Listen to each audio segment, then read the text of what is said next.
The Bible in a year reading from the English Standard Version for March 3rd is Numbers chapter 30, 31, and Mark chapter 9, verses 30 through 50. Numbers chapter 30. Moses spoke to the heads of the tribes of the people of Israel, saying, "This is what the Lord has commanded. If a man vows a vow to the Lord, or swears an oath to bind himself by a pledge, he shall not break his word. He shall do according to all that proceeds out of his mouth.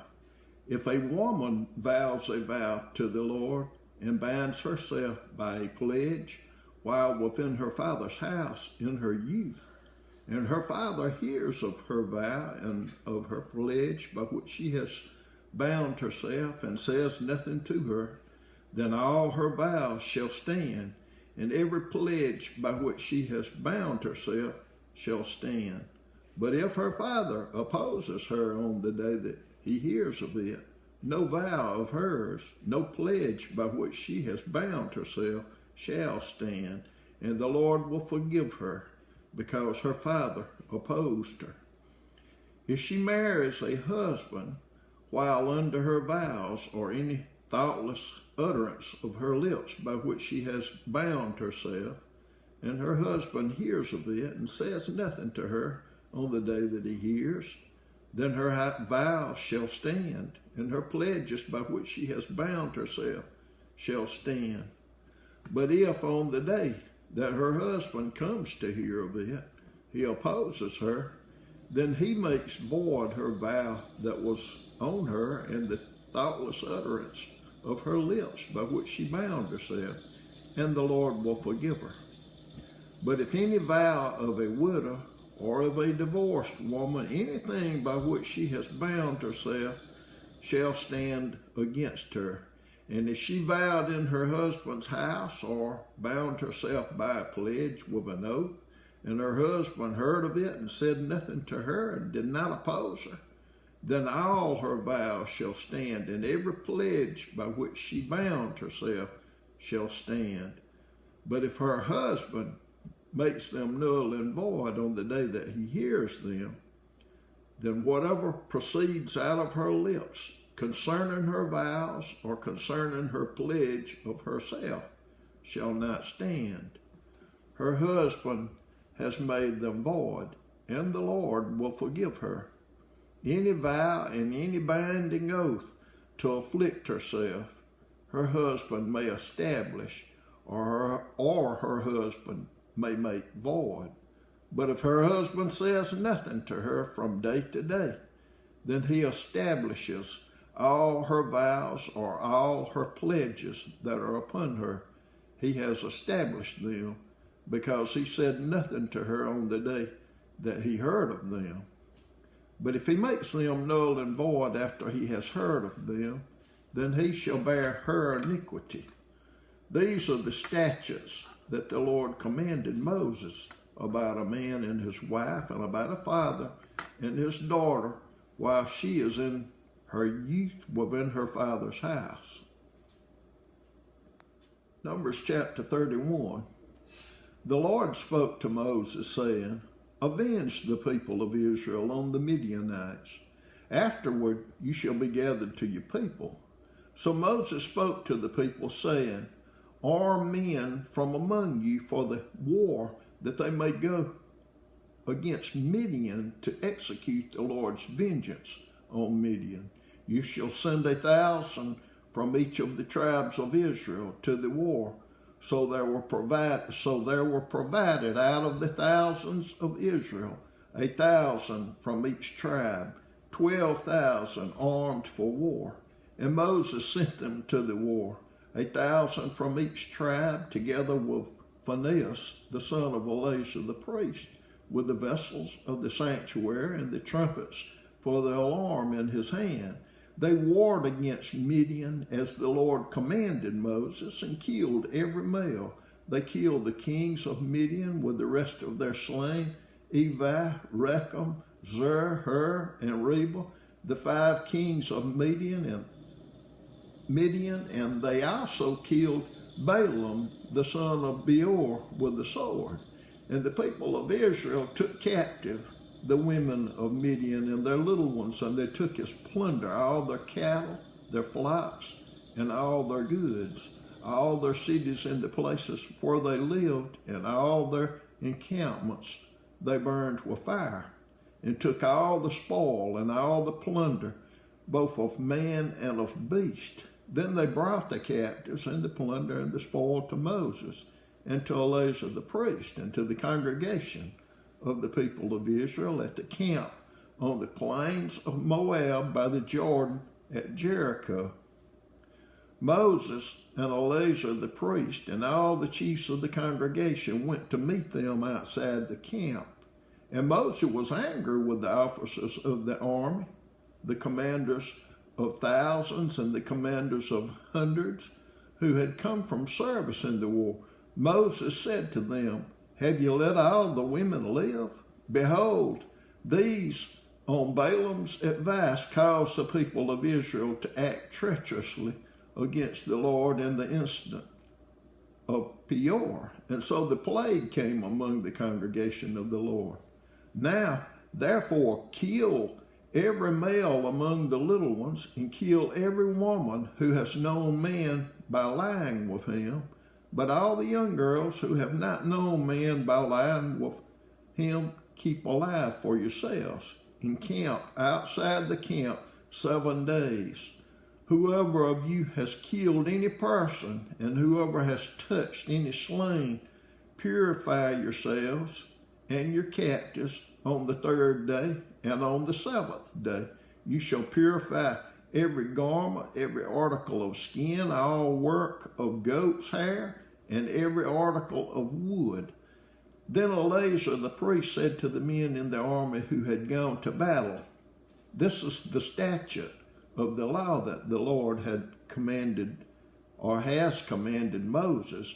Only the gold, the silver, the bronze, the iron, the tin, and the lead, everything that can stand the fire, you shall pass through the fire, and it shall be clean. Nevertheless, it shall also be purified with the water for impurity. And whatever cannot stand the fire, you shall pass through the water. You must wash your clothes on the 7th day, and you shall be clean, and afterward you may come into the camp." The Lord said to Moses, "Take the count of the plunder that was taken, both of man and of beast, you and Eleazar the priest, and the heads of the fathers' houses of the congregation, and divide the plunder into 2 parts between the warriors who went out to battle and all the congregation. And levy for the Lord a tribute from the men of war who went out to battle, 1 out of 500 of the people, and of the oxen, and of the donkeys, and of the flocks. Take it from their half, and give it to Eleazar the priest as a contribution to the Lord. And from the people of Israel's half you shall take 1 drawn out of every 50 of the people, of the oxen, of the donkeys, and of the flocks, and all the cattle, and give them to the Levites who keep guard over the tabernacle of the Lord." And Moses and Eleazar the priest did as the Lord commanded Moses. Now the plunder remaining of the spoil that the army took was 675,000 sheep, 72,000 cattle, 61,000 donkeys, and 32,000 persons in all, women who had not known man by lying with him, and the portion of those who had gone out in the army numbered 337,500 sheep, and the Lord's tribute of sheep was 675. The cattle were 36,000, of which the Lord's tribute was 72. The donkeys were 30,500, of which the Lord's tribute was 61. The persons were 16,000, of which the Lord's tribute was 32 persons. And Moses gave the tribute, which was the contribution for the Lord, to Eleazar the priest, as the Lord commanded Moses. from the people of Israel's half, which Moses separated from that of the men who had served in the army.